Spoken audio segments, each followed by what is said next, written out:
There we go. What's going on? What's going on, everybody? It is the Only Sports Podcast. That's right, the Only Sports Podcast. I'm Will. Usually Casino's over here. Today he is not. It is only I to do the Week 11 NFL Power Rankings. I got some slides, but before we get into that, on Wednesday's show, I talked about how AJ Brown had those comments on the Eagles, but now that he has clarified those comments and all that kind of stuff, I think I'm on the side of just stop talking about it. I just think we should stop talking about it. This is awful. Let me restart this. Hold on.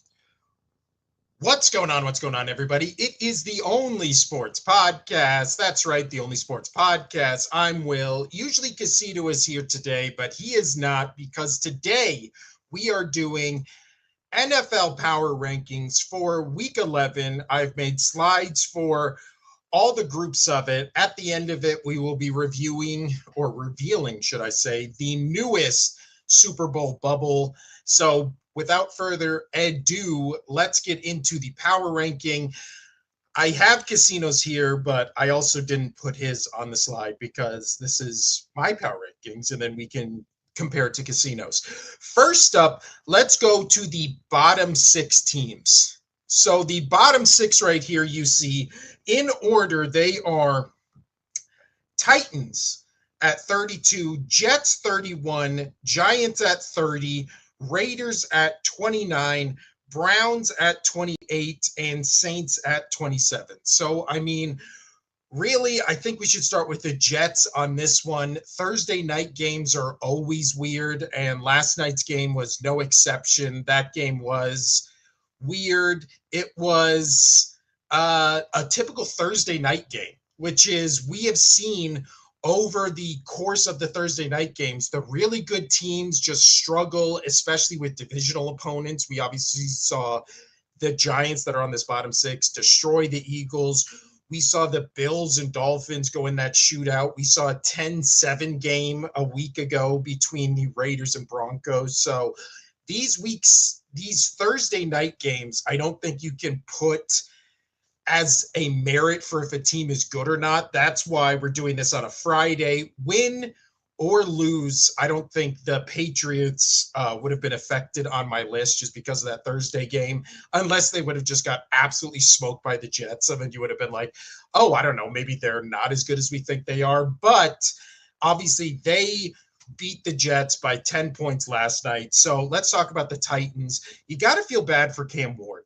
I just really think when it comes to Cam Ward, again, Casino and I have talked about it on the show, where it's just one of those things where he just doesn't have anybody around him. There's nobody on his team. Again, we've never been a big Tony Pollard fan, even when he was at Dallas.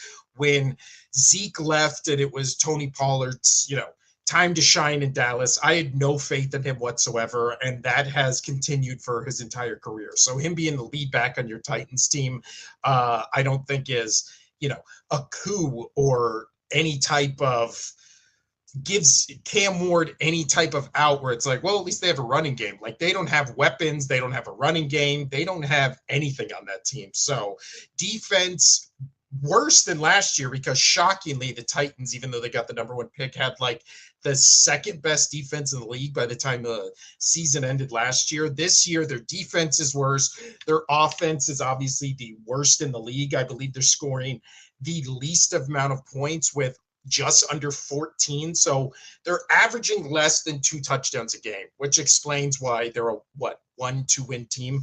So next up, we have the Jets. And again, the Jets, kind of the same thing with Cam Ward, where also with Aaron Glenn, where he's a defensive guy. He gets there at the trade deadline. All of a sudden, they're trading 2 of their biggest stars on the defensive side of the football, where 2 years ago, that Jets defense was top 5 in the league. Now they're bottom 5 in the league, and that was with the stars. So now they lost those 2 stars.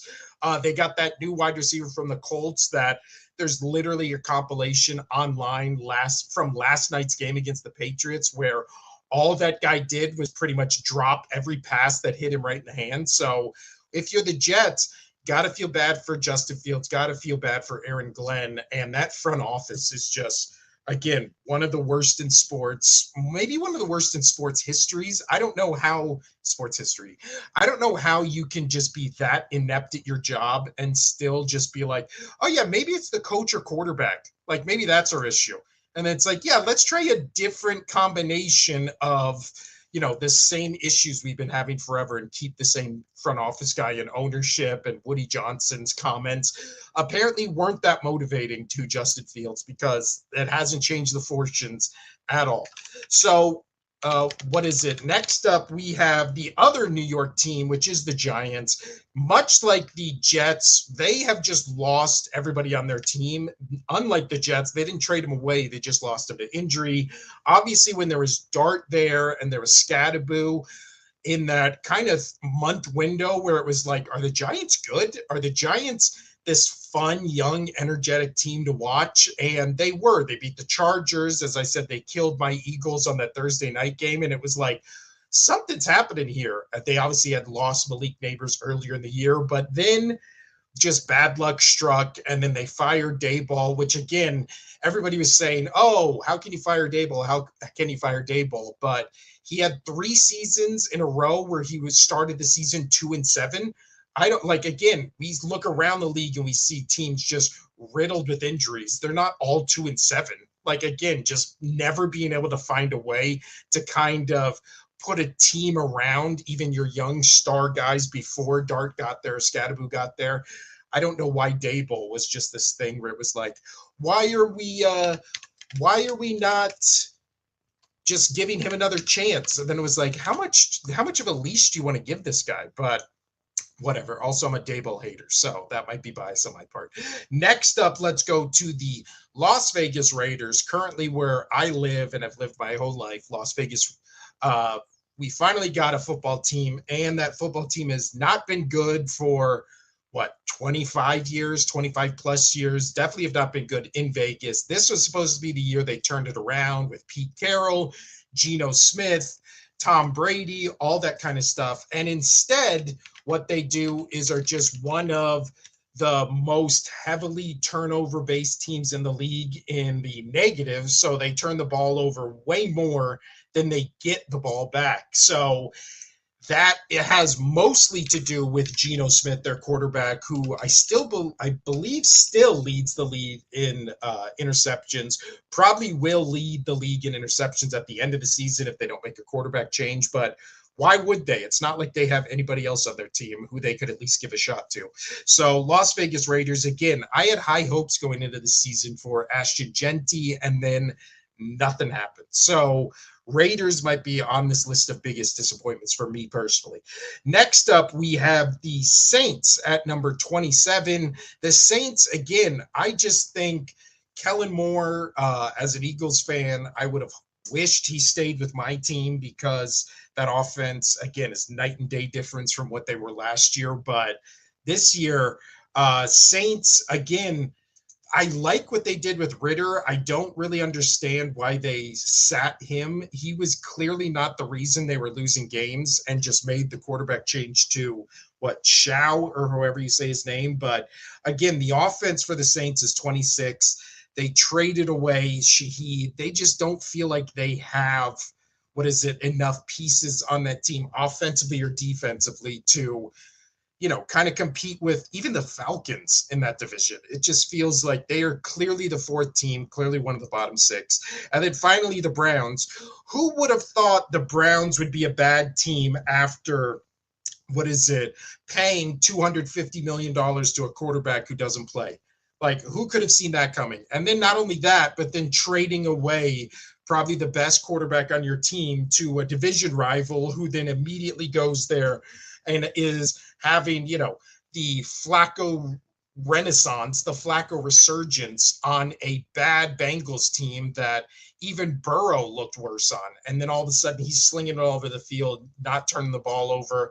The Bengals, a week ago were like one game away from being 500, like amazingly. So, and still with the Steelers, kind of faltering in that division, the Browns obviously being the Browns, and then the Ravens starting the season in this deep hole and trying to dig themselves out of it. The Bengals are still kind of alive in that division with Flacco. So the Browns chose Gabriel. How long until Gabriel gets sat and we see Shedeur Sanders? Who knows? I said that weird, but who cares?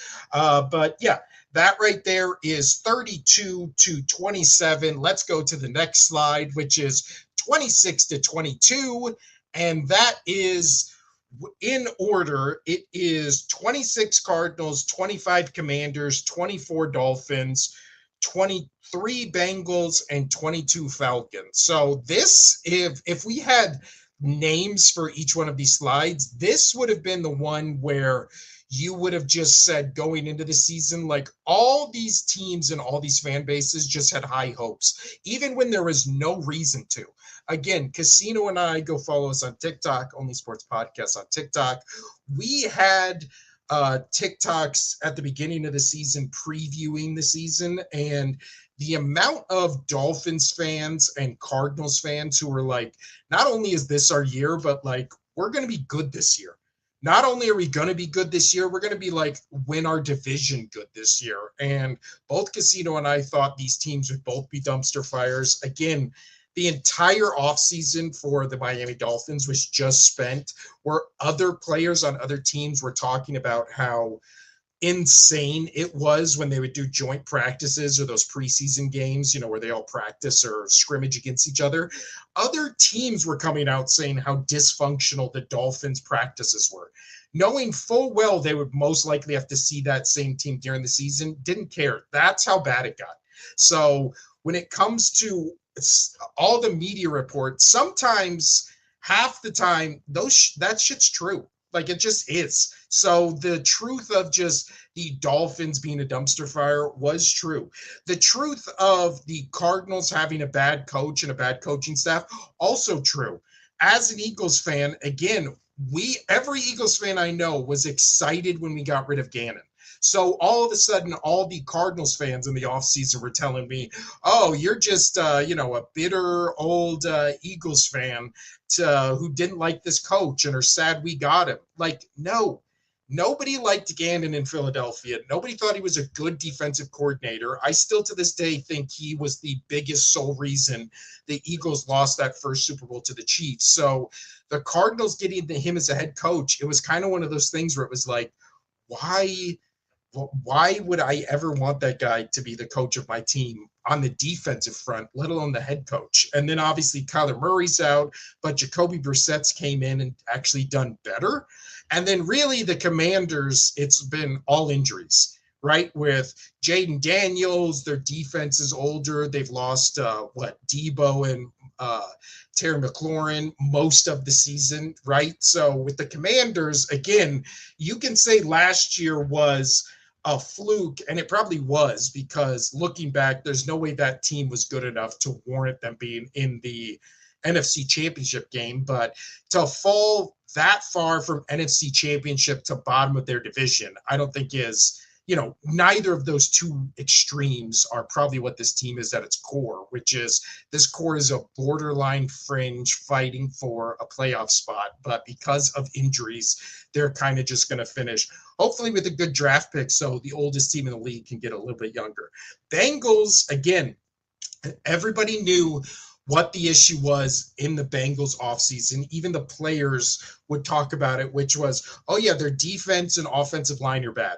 And then in the offseason, what they did was sign their quarterback and two best wide receivers, addressing none of the issues that the Bengals media, the Bengals fans, even the Bengals players, or just football watchers in general knew was the issue, which was the Bengals O-line and defense. So they had that weird thing with their first round pick, and then he's kind of just been a non-factor this year, going back to the Giants, kind of like Abdul Carter, who big hype going into the season, hasn't done anything this season. I think he has like a half a sack over halfway through the season, which is not ideal. But again, that Bengals first round pick just doing nothing. That defense, again, improved, but not improved enough to where it makes a difference. Oh, and by improved, I mean they're 32nd in the league.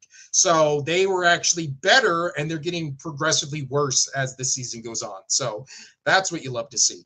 And then with the Falcons, again, the Falcons are a team that is maybe the most confusing team in the league. How is this Falcons team not better? They just have all the pieces. Michael Penix, again, is maybe the most inconsistent quarterback in the league. After that week 1 game, I was like, everybody was right. Michael Penix actually looks pretty good.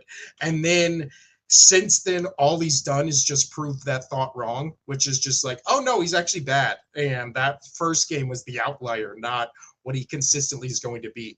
This team, again, you just put them on paper and you say all the weapons they have, and you're just like, Bijan Robinson, arguably top 5 wide receiver in the league, or top 5 running back in the league. Drake London, arguably top 5 wide receiver in the league.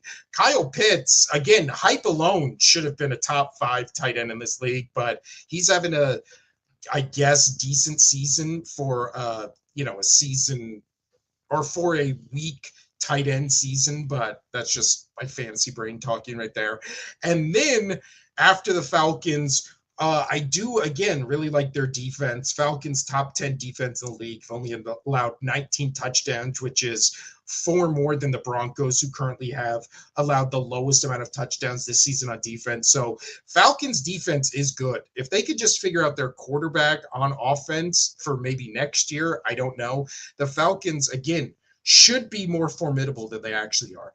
Let's move it on to the next slide. Let's go teams 21 through 17.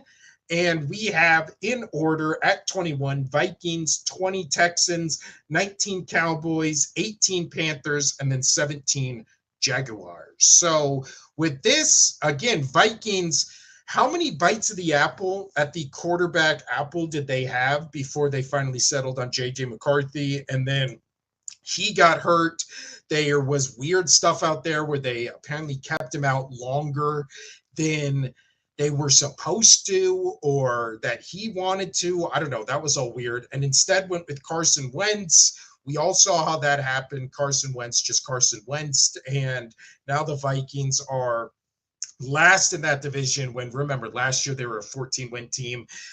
They should have kept Darnold. I still don't understand why they let him go. It's not like they had to pay him $50 million a year. But again, they believed in McCarthy, and he's shown flashes, but again, he's still a rookie. So who knows? With the Texans, again, the Texans currently right now have the #1 defense in the entire league. They have allowed the second fewest touchdowns, and they are what? In second place in that division or third place in that division, well behind who's going to win that division, which is the Indianapolis Colts. But it just is one of those things where, again, is CJ Stroud regressed that much? Has he regressed that much to the point where it's not just like the one good year he had was a fluke? Because last year it felt like he was doing all that, but everybody was injured. So it was like, well, he's not having as good of a year, but it's because everybody's injured. This year, there's also injuries, but he feels like he's been the reason they're bad. I don't know why. I don't know what's going on with that team, especially offensively. But when you look at, when you just look at the Texans, they're the ones that it just feels their offense is kind of abysmal, but it's 15th in the league. But when you watch the games, you're like, this feels like one of the worst offenses in the league. I don't know. Next up, we go to the Cowboys. And again, the Cowboys' problem is they have the number 4 ranked total offense in the league. Their passing offense is elite. Brian Schottenheimer on the offensive side of the ball, it just works, right? That was the biggest question mark about this team going into it was, will their head coach work? And it's like, yeah, he does. The only issue is their defense is currently 31st in the league, allowing 33 touchdowns on the season, almost 400 yards of total offense a game. So when you talk about the Cowboys, it's like, yeah, they're going to have to outscore everybody to win games. The only problem is that's not a feasible way to win games. And they are currently, in the league 3-5-1, and they have allowed 277 points against them, which is a lot, not ideal. Yes, their offense is elite, but we've seen also their offense sputter and stall out. So again, if the Cowboys can make a run, could they make it in the NFC? Probably not, but they're going to be a team that you see on the schedule where you're just like, oh yeah, they're going to beat some people, but they're also just going to lose really dumb games like that Broncos game where it's just like, oh yeah, when the offense doesn't put up 30 plus points a game, like we're going to get our ass kicked. And that's exactly what's happened. With the Panthers are the most curious team. Everybody pretty much in the NFC South is, because it's like Saints are bad, but they're feisty and all their games are kind of close. Falcons appear to be one of the most talented teams in the league, and they just can't put all the pieces together to make a formidable team. And then the Panthers right now are 5-5. They've allowed 50 more points against them than they've scored, and they have scored 20 more points than the Saints, who are a team 3 wins worse than them. So it just doesn't make sense. And again, when you look at on paper, the Panthers have the 27th ranked total offense and and the 16th ranked defense. So they're middle of the road in defense, bad on offense, and yet they're still a 5-5 team that's like a fringe last spot in the wild card playoffs. Does not make sense at all. But again, Bryce Young, is he good or not? I don't know. But the Panthers, again, 5-5 is insane. Next up, we have the Jaguars in the AFC South, and they are currently they are currently a game ahead of the Houston Texans, who they just lost to. So 5-4, they're 3 games back of the Indianapolis Colts, who are obviously the class of that division. I'll tell you what, looking at this where it's Colts, Steelers, Patriots all in the AFC, and then Seahawks in the NFC West at the top of that. It feels like 2024, 2025 again. Like this is the time is a flat circle and it just keeps repeating itself. But as far as the Jaguars go, how long as a football watching community do we just keep going Trevor Lawrence good or bad? How long do we just keep having this debate? Because I feel like we're always going to have that debate and just be like, is he good? Is he bad? And then all of a sudden it's going to be year 14 with the Jaguars and he's going to be doing his farewell tour. And the whole time everybody's going to be going like, yeah, but we never decided if he was good or bad or not. He's always kind of just all the potential in the world, came out with all the hype in the world, and then he's just not really done much. And it feels like each year he regresses just a little bit. Great hair, though. Great hair. Next up, let's go to the final four before we get into the, real contenders in this league. And again, these guys are on this list. If I named each of these, which I might name each of these next time, but this one would be the contenders that are they or aren't they contenders, the ones that you look at and you just go, if the pendulum swung in their favor just a little bit, would they, if the pendulum swung just a little bit, would these teams be legit contenders? Like the Bears, where it's 6-3 with the Bears, if they can just, let's say Detroit loses to the Eagles, the Bears win this week, and then Green Bay just kind of starts this downward spiral they're kind of already in the middle of. Like, let's say Green Bay gets upset by the Giants, new coach theory and all that kind of stuff. Then the Bears beat the Vikings, and then the Lions lose to the Eagles in a game where, again, those things, the Giants beating the Packers was the biggest long shot, but the other two things could potentially happen. So if those happen and all of a sudden the Bears are 7-3 and at the top of the NFC North, is anybody but Bears fans going to think that that team is legit? Like, I don't know. Same with the Steelers. Like the Steelers, again, we did it on Wednesday. The Ravens right now at third in that division, or now they're second, but they were third, fourth in that division when Lamar came back, and they still had a 75% chance to win that division, despite the Steelers at that time being like 5-3. So nobody believes in this Steelers team. Again, Aaron Rodgers had his most un-Aaron Rodgers-like game on that Sunday night or that Monday night game against the Chargers. Do you trust Aaron Rodgers in the big games? I don't know, especially when he plays games that aren't very Aaron Rodgers-y.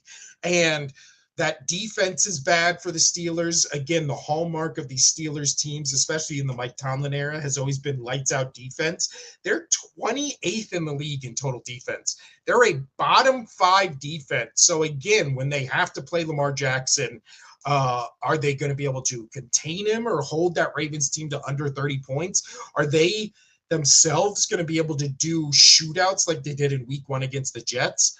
I don't know. I don't think so. But again, crazier things have happened. But again, with these older quarterbacks, these older players, I just think the longer the season goes on and the more hits you take, it's not like it makes you any better unless for some reason you're, haven't found the fountain of youth like Matthew Stafford. But Rodgers, again, getting kind of a little bit worse every week, and I think you can kind of factor in why. Next up, we have his former team, the Green Bay Packers. And again, Green Bay, a month into the season, was the number 1 team in the league. Everybody was like, it's Packers and then everybody else. And then we started playing the games, and the Packers, again, haven't had a signature win in a month. Right? We always talk about that. Their last game against the Eagles, again, against an Eagles defense that is finding their footing, but is in no way what they were last year, which is just this elite unit, is only able to score 7 points at home with extra rest, all that kind of stuff. But again, Eagles coming off a bye, should have been just a blowout. So maybe that's where you give the Packers a little bit of credit. But week before that, they lose to the Panthers 16-13. They beat the Steelers by 10 points, win against the Cardinals by 4 points, win against the Bengals by 9 points. It's not like these wins aren't good. Those are good wins. It's just none of them give you enough confidence where you're like, oh yeah, my assertion a month ago where this was the best team in the league is being, those flames are being fanned. Like, no, the Packers, again, on paper, top 4 defense, top 4 offense, all that kind of stuff. And you watch the games and you're like, where is it? Especially in these big games, because now their offense went from top 5 down to 12. So their offense is getting a little bit worse every week. Their defense is still elite. But then when you watch the games, it's like, where are those things? Now on Monday, yes, their defense was good. That was a defensive battle. But Jordan Love, again, is he the guy? Everybody was just so quick to be like, they had Brett Favre, then they had Aaron Rodgers, now it's Jordan Love. And it was just like, really? Without doing anything? Because again, before you were saying it was Brett Favre, Aaron Rodgers, then Jordan Love, like the half of that first season of him was rough. And I'm not even talking about his rookie season. I'm talking about that one season where like a year or two ago, where it was like the first 8 weeks of the season, it was like, oh, is this guy good? Like, I don't know. And then he turned it around and kind of hasn't looked back, but also not a good sign where your coach is already being linked to other jobs and already there's rumors of the organization being done with him. Not good, especially when you're kind of in the thick of things. Now let's move on to the 49ers at 14, or I'm sorry, the 49ers at 13. And, or no, yeah, 49ers at 14. So I switched those. Packers should be at 13, but whatever. The 49ers, again, how they are holding this team together with just shoestring and bubble gum, because how in the hell is this 49ers team 6-4 and a game and a half in that division? Again, we give a lot of shit, me especially, to Kyle Shanahan. This has been one of the best coach jobs we've seen in a long time. That is just going under the radar because of how good the Rams and Seahawks have been this season. But with all the injuries sustained, with pretty much restarting this defense with everybody they lost and traded away, I think when we were talking about this team at the beginning of the season, they lost like 8 or 9 defensive starters on the side of the ball, and then obviously brought back Robert Saleh from the Jets. And this defense, again, it's not what it was at its peak, but it's 21st in the league with just the no-name defense, right? And then offensively, they've had Mac Jones, they've had Brock Purdy, and they're 11th in the league in total offense. So with how many injuries, new players, all that kind of stuff, being in just a brutal, maybe the toughest division this year, they're right in the thick of things at 6-4. I'm no 49ers fan, but you have to tip your cap and just say it's what they're doing over there is super impressive. Now, let's move into the top 12, and this is the newest edition of the Super Bowl bubble. Again, Cowherd stole it from the show. I can't prove it, but he's never done it before we did this on the show. And our graphics are better because they look like actual bubbles. Again, I can't prove it. You can't prove it that I'm wrong. So for the Super Bowl bubble, we're just starting at number 12, and it goes Chargers, Ravens at 11, Bucks at 10, Bills at 9, Broncos at 8, and Colts at 7. So I think with these teams, you have to be outside of the actual Super Bowl bubble and kind of on the fringe, because the Super Bowl bubble, the point of it is there's little bubbles on the outside that can be absorbed into the big bubble. But right now they're just on the fringes. So with the Chargers, again, the Chargers are one of those teams where 8th in the league in total offense, and their defense is 4th in the league. So they have the 8th best offense, 4th best defense. But when you watch the games, you're just like, how are the Chargers not better? They are 7-3, and no one has any confidence in them, just because after that week 1 victory against the Chiefs, their games all have just been kind of weird. They never score as much as you think they should. They lose games, again, like against the Colts, where they kind of got blown out. They lost that weird game against, what is it? Wasn't it Denver or something like that? I'll look at their full schedule right now. But they were, oh no, it was the Giants. That's what it was. They lost 2 weeks in a row to the Giants and then Commanders, where they just didn't show up in either of those games. And it was, again, just weird. They get blown out by the Colts, but then they blow out the Vikings. It's a close game against the Titans. They have a kind of not competitive at all game against the Steelers. So it's like hot and cold each week. 1 week they're blowing out the Vikings. 1 week they're struggling against the 1-win Titans. And then the week after that, they're destroying the Steelers. Then they're getting blown out back-to-back weeks by both the Commanders and the Giants. Chargers, file them in with the opposite of the Falcons, where the Falcons are 3-7, and everybody's like, how are you 3-7? You're too talented to be 3-7. With the Chargers, it's like, you're so talented to be 7-3. How are you not better? How do we not have more confidence in you? Because that's where I am with the Chargers, which is just, I should have more confidence in you. But when you watch the games, yeah, on paper they look great. When you watch the games, it's like, yeah, Herbert's a great quarterback, except how it seems every time the game is always a comeback win for the Chargers because Herbert kind of digs them in the hole and then has to dig them back out of it. With the Ravens, again, the story of the Ravens is they're in a very winnable week AFC North, which is different than what the AFC North usually is, right? So the Ravens are 4-5 right now, a game back of the Steelers, and with the hole they dug themselves in going, I believe they were 1-5, 1-4, right? And they're just on a winning streak. Lamar came back. The biggest improvement has been the defense. We talked about all that on Wednesday's episode. Yes, they're only 26 in total defense, but that's not, well, I guess that is counting. That is not counting just the last couple of weeks where they just have allowed everyone to score less than 20 points defensively. Their defense looks like a completely new unit. And again, the question mark was, when Lamar Jackson is away, can they figure out this defense so then when he comes back, they can plug in this guy who always pretty much averages 30 plus points with this team. And if they can just get their defense right, they're going to start rolling. Exactly what happened. So now after they go against the Browns this week, which is not a gimme, the Browns defense is great, but the Browns this week, if the Ravens win, they're back at 5-5.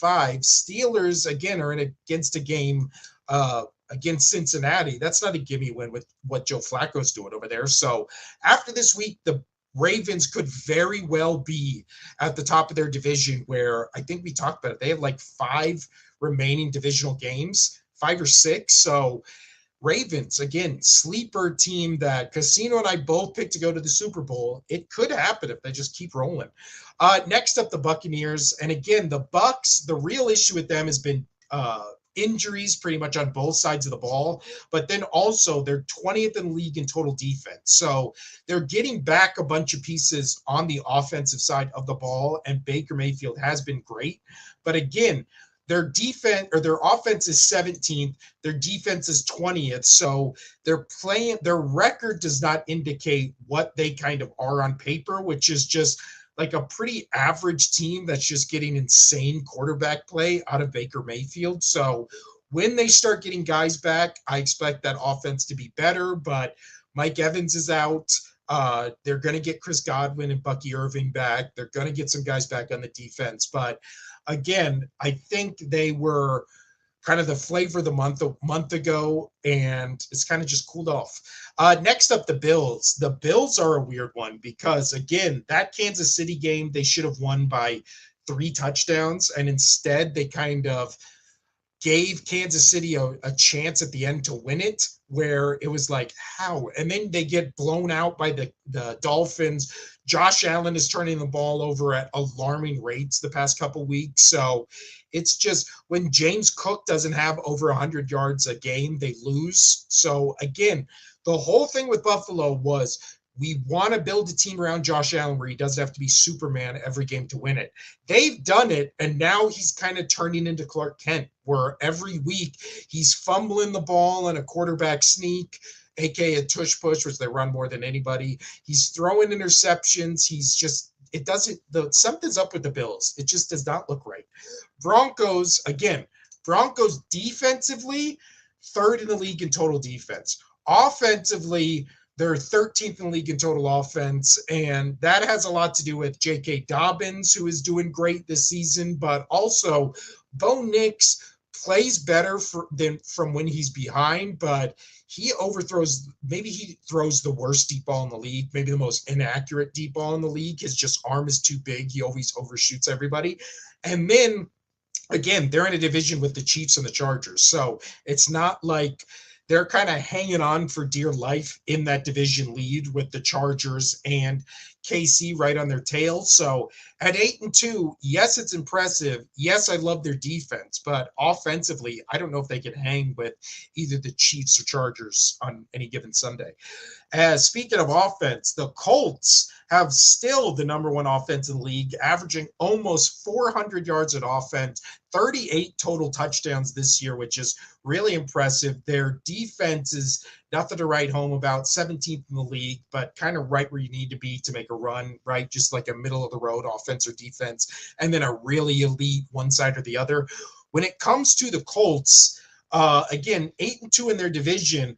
Yes, they were super hot and then kind of cooled off. But again, everybody knew they were going to cool off because they were on a pace to be the most potent offense in the history of the NFL.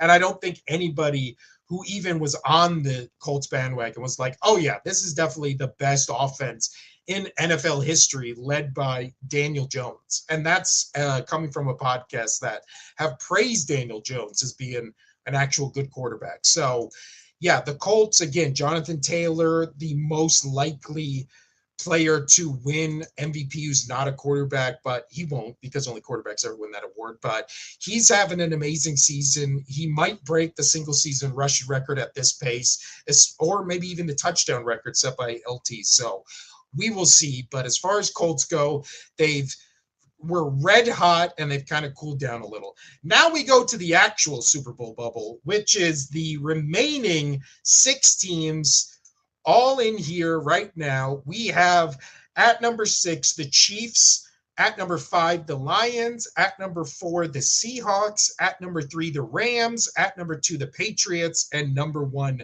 my Philadelphia Eagles. Am I biased? Yes. But I also think the Eagles have to be one because with how much dysfunction around this Eagles team there has been, they've still played a murderous row of a schedule. Haven't really played a perfect game this season. A lot of controversy, a lot of this, a lot of that, and yet somehow still they're 7-2 and the number 1 seed currently in the NFC East. And in all of I'm losing my mic right here. And all of the NFC, they are the number 1 seed. And again, that is with the hardest schedule in the league, a murderer's row where they have played basically every good team, especially after this week, every good team in the NFC and beat them. The only 2 games they lost were the Thursday night games. Thursday night games have been weird this entire season. And then that Broncos game where they were up by 17 points. So again, they've played, though they had those games last year where it was like, oh, and again in that Broncos game, it's like if Goddard catches that ball, they have a shot to win it, or if that gets called a PI, they have 1 shot to win that game. Which last year it was the Devontae Smith drop and the Saquon drop are the 2 reasons they lost 2 of those games. So the defense is finally finding its footing Monday night with the addition of Jalen Phillips from that trade with the Dolphins. Offense, again, hopefully all this A.J. Brown controversy, which I was kind of hard on A.J. on Wednesday. After hearing his comments, there wasn't a thing he said that I disagreed with.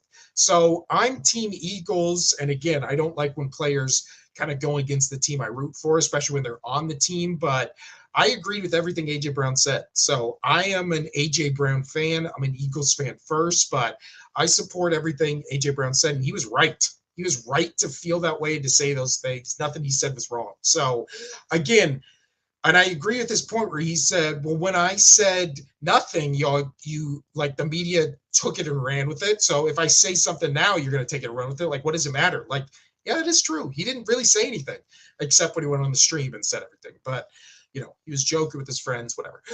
Number 2, I have to put Casinos Patriots. And I was going to put them there again, unless they got blown out by the Jets. But everybody knew they were winning that Jets game. The question was just going to be by how much. Drake May, leading MVP candidate in the league. Thank God, because the Patriots fans suffered for those near 6 years without having an all-pro quarterback who's going to be the MVP of the league. But yeah, Patriots, again, they are kind of schedule merchants with how easy their schedule has been, the polar opposite of the Eagles. But again, you can only play who's on your schedule. They got a last place schedule because this was not a good team last year. Completely flipped it. Defensively, they're eighth in the league in defense. Offensively, they're 10th in the league in total offense. Whatever they're doing over there in New England, it's working. Same with whatever they're doing in LA with the Rams. Yeah, it's working. And again, depending on that game that happened Sunday between the Rams or Seahawks, one of these teams might get knocked out of it, because what definitely knocked down the 49ers a lot was getting blown out last week against the Rams, because it was like, oh yeah, you're not in the same class as, the elite top.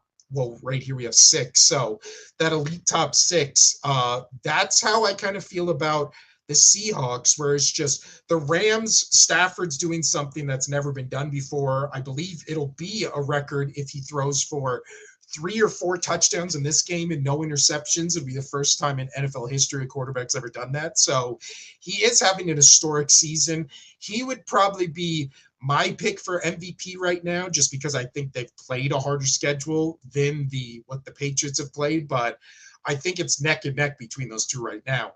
The Seahawks really comes down to, yes, their defense is good. People are talking about their defense like it's elite. I wouldn't go that far. It's 9th in the league. The Rams are 11th, so it's not even in their division. They have like a slightly better defense than the team they play this weekend. But when it comes to the Seahawks, the big question mark is Darnold. We've seen him now 2 years in a row have great regular seasons. What does he do in the playoffs? Like, can you really put the Seahawks at number 1 when you haven't seen Darnold have even a minor success in the playoffs? I don't know.